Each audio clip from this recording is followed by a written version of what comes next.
Good morning, guys. Hope you're doing great. I just dropped off the kids at school. Chilly, windy day outside. And I was walking back and I was doing a little bit of thinking about just stuff, like you normally do when you're walking around. Um, Anyways, I'm reading a good book, as I mentioned, by John Wooden, who is arguably the most winningest, I don't even know what the word is, coach in history. Was a basketball coach at UCLA, won 10 championships, NCAA championships in a row, bunch of other accolades, amazing, like 40 some odd year career in coaching. Amazing stuff. So he's got a book, many books.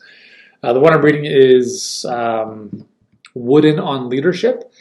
And one of the things that he talks about in the book, which I completely agree with, is this whole idea of like focusing on what you control.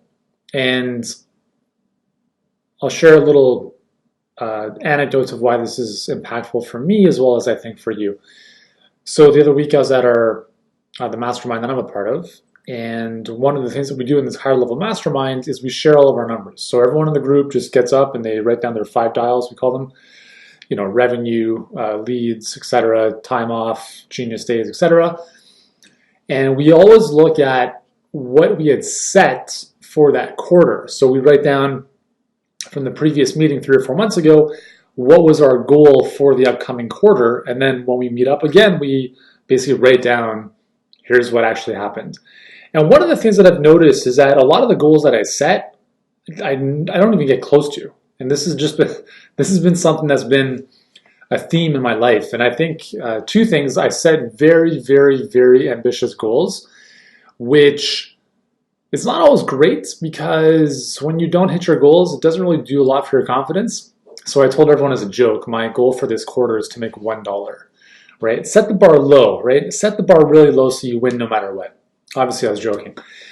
Anyways, the epiphany that I had when I shared with the group was I said, hey guys, listen, like here's the intention for revenue this past quarter. We didn't quite get there, but here's what I've realized in this process is that I don't like focusing on the prize. I don't like focusing on the outcome because for me, it's not very tangible or meaningful. So what I've recognized for me personally is I get much more excited about the process. And when I was reading John Wooden's book, he talked about how one of his principles for success and the reason that he, I think, was so successful is that he indoctrinated and he coached his students, his players on the fact that win or lose, like it doesn't matter what's on the scoreboard, right? Winning or losing doesn't make you successful. And I actually did a previous episode on this idea of the only measure of success that matters, right? I think that was episode 293 or whatever it is, as I'm looking at the list of episodes we've done so far. The only measure of success that matters is, in that case, was your effort, what you put into it. And so what he got his players to really buy into is, okay, well, the scoreboard, we can't change that directly. But what are the things that you control as a player that as a result of doing those things will change the scoreboard? So that's the thing that I've recognized for me has been one of the biggest shifts in my life. Because when I was playing soccer, I was very process driven. I could think about this now. I'm like, yeah, I was very process driven. I never thought about standing on the podium, lifting the trophy. Like that wasn't really meaningful to me. It was always about what can I do today and the next week and the coming training sessions to improve my speed, to improve my vertical, to become a bit more explosive. And I was always focusing on those micro little improvements. So I was focusing on things that I controlled. And now in business, what the challenge that I had initially, like when I first started my business, 15 years ago, was that I had a challenging time focusing on the process. I didn't know what the process looked like, right? Because I didn't have a clear plan. I didn't know what to do. I was doing 1,000 different things. So my process was really, I don't even know. So I just said, I want to achieve this goal and I don't even know how I'm going to get there. But what I've recognized in the past couple of years is, cool, the outcome is awesome. That's great. But the reality is I can't change that. I can't change the direct amount of money that I make. There's things I can do to do that, right? Same with you. I can't help my clients. I can't say I'm going to enroll 5 clients this week. I can't say, one of my goals is to help, 5 more clients hit $1 million in revenue. I can set those goals, but I have no control over those outcomes. So what I want you to focus on here is not so much of the prize, like sure, set the prize, the outcome goal, but really, really, really focus every single day on the process, the things that you control that if you do them consistently will move you to the prize. So in the world that we work in, there's 2 things that I tell my clients they have to focus on every single day once their pipelines are deployed. Number 1 is you have to create more messages. What that means is you have to put more creatives out into the world, right? In our world, we use Facebook ads. So put together a new ad every single day.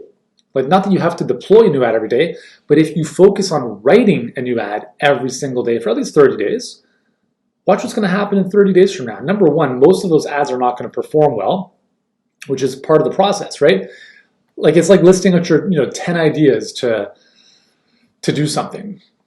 The majority of those ideas are going to be meh, but as soon as you hit like that number 7, where you're like, man, I don't know what to think about anymore. I have no other ideas beyond this. That's when the breakthroughs happen. So if you were to write a new ad every single day, you would get to the point where you're like, I don't know what to write anymore. And that's where the breakthroughs happen, is where you start to think creatively, you start to innovate, you start to look for ways to think outside the box. And so being better at, and this all comes down to communication. Like, listen, I'm the chief communication officer of my company. That's what I am. That's all I do. I do this stuff, I talk, and that's it. And then I write some copy. That's all I do. And that's really what we're, like, for the most part, that's what we should be doing, is we're sharing our message and we're creating content. Like, that's it, right? Now, if that's the focus, if I say, okay, what are the few things that I can do that are in my control? I control my fingers and my head. So I'm going to sit at my computer and I'm going to type an email. I'm going to type a Facebook ad, and I'm going to do that consistently, because if I just do it once in a while, I'm not going to get better. And once in a while doesn't lead to lasting results.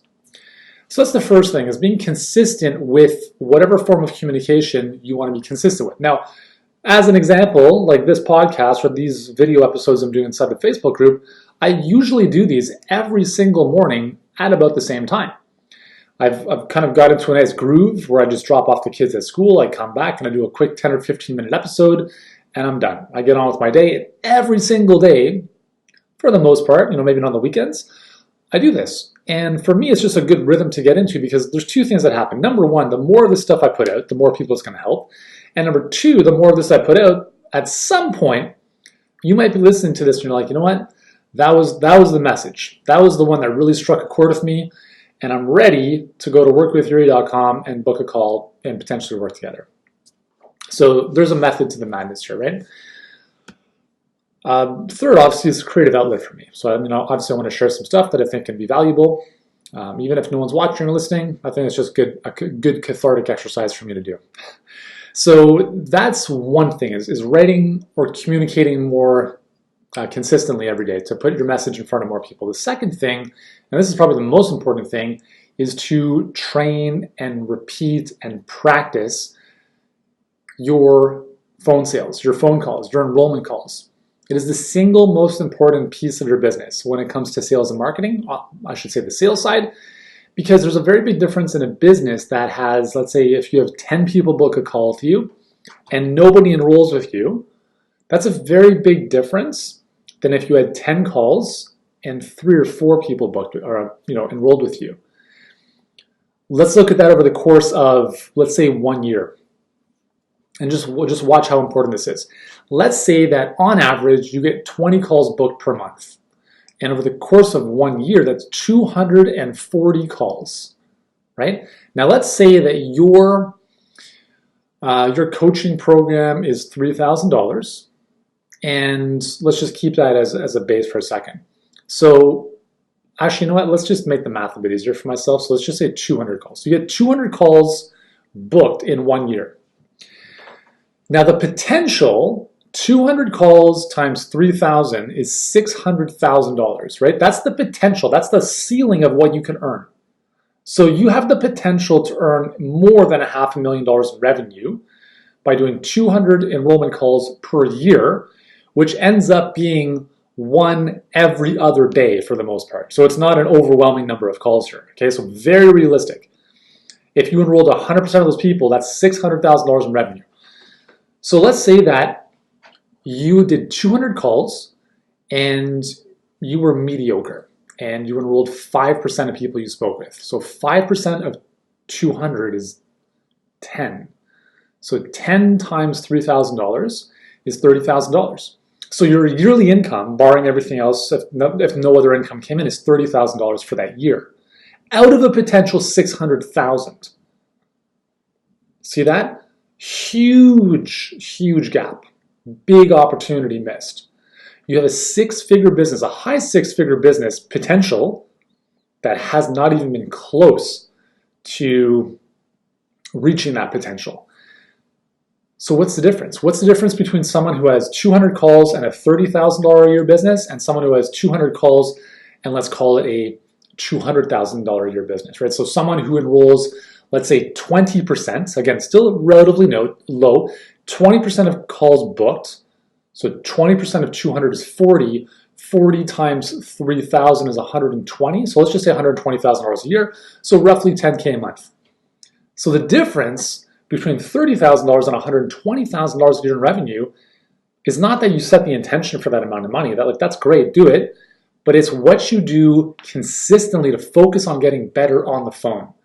Learning how to lead a conversation, learning how to set the agenda properly, learning how to ask the right questions at the right times, and knowing how to dig deep when is necessary, knowing how to prevent objections, but also how to overcome them if they come up. Like, these are things you have to practice over and over and over and over again, because it's not second nature for most of us. I can promise you though that the ability to sell is the most important skill you can develop. So if you focus on that as your process, like if you just said, my pipeline's deployed, I'm gonna write an ad every day just for practice. I'm not gonna deploy an ad every day, but just for practice, I'm gonna write an ad, and when I'm ready to deploy them, I'll put a new one into the mix. And in addition to that, I'm gonna spend 30 minutes a day practicing, training on my sales stuff. And if you did only those two things, here's the cool thing. That is gonna take you less than 2 hours of your day. Less than 2 hours of your day. But again, like maybe even an hour. 30 minutes on the sales training, 30 minutes to write an ad. 1 hour out of your day. If you did nothing else, those are the two most important things you do every single day. You could chill out for the rest of the day if you wanted to. You don't have to do anything else. I mean, I wouldn't recommend it, but for the most part, those are the two most important things. And if you focus on that process every single day, over the course of the next couple months, your business transforms, right? Because we're focusing on the process, the things that you have control over to improve your skill development, to become a better version of yourself, to become more effective in different areas. And when you focus on that, that's how you eventually hit the prize. Does that make sense? So that's my take on the process versus the prize. I think it's more powerful, more meaningful, more sustainable and achievable to focus on the process, because when you do, you eventually get to the prize. It's just a matter of when. And listen, if you want a bit of help or a lot of help with what the process should look like for your business, then we might be able to help. I've been doing some thinking about this, and I recognize that the best clients for us to work with are driven health entrepreneurs, like driven health and fitness professionals who, for as long as they can remember, have always been driven to succeed, right? And in the process of wanting to succeed and doing more and more and more, may actually have even compromised some aspects of their life. Maybe some relationships have been compromised, or maybe their health has taken a hit because they've been so focused on quote unquote succeeding. And I've recognized that a lot of those people are our best clients, and if that's you and you can relate to the fact that you've always wanted to achieve, you've always wanted to succeed because you're always coming from the mindset of contribution, and maybe you've just gotten to a point where like you've kind of sacrificed yourself a little bit too much, you've burnt yourself out, or you've become a little bit of a martyr in the process, listen, I can get that. Like that was me. Like we usually attract us. So when I say all that stuff, I'm like that still is me to some degree. Like I'm very driven to succeed. I'm very, very like, and all this comes from, stuff in our past, whatever. But the opportunity with that is that I had to figure out a way to work smarter and more effectively so I wouldn't kill myself, so I wouldn't kill the relationships in my life, so I wouldn't compromise on, time with my family and all that stuff. Because the alternative is that you work yourself into the ground. And I did that for a long time, and it's not smart. So what we've done with Healthpreneur is we've really developed an amazingly smart system that can help you get more clients and help you make more money and help you really reach the people you want to reach in a more fulfilling manner and really transform their lives in a way that helps you feel successful, but also helps you develop and become the person that gets and keeps results consistently. Not someone who gets like a blip on the radar and then you fall back to ground zero like a yo-yo diet, but actually you develop the skills and the fundamental traits to become the entrepreneur that you are destined to be. If that's of interest to you and you're that type of person that's really committed to making some great things happen, then that's what we do, right? And we can help you get more clients and earn more money and do all that great stuff in a much more predictable and consistent fashion. So anyways, long-winded way to say if you're interested, not if you're interested, if you're committed. If you're not, we're not looking for people who are curious. We're looking for people who are committed. If that's you and you know that this year could have been better, then we're coming up to the end of 2019. Now is the time. Like now is the time. Just how much longer are you going to wait, right? If you had the potential, for instance, of a $600,000 business and you do $30,000 this year, that should really hurt you. Like that should really, really bother you.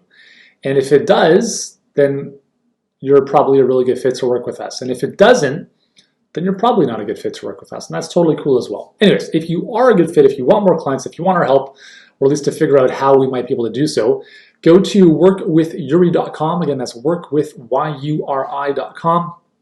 There's probably a link around this video you can click on, or if you're listening to this on a podcast, just type it in to the Googles and just answer a few questions about your biz so we can best serve you. And then we'll see if there's a good fit. Either way, you'll leave the call with a really good game plan that you can implement into your business. So anyways, that's all for today. Hope this one makes sense. Focus on the process, not the prize.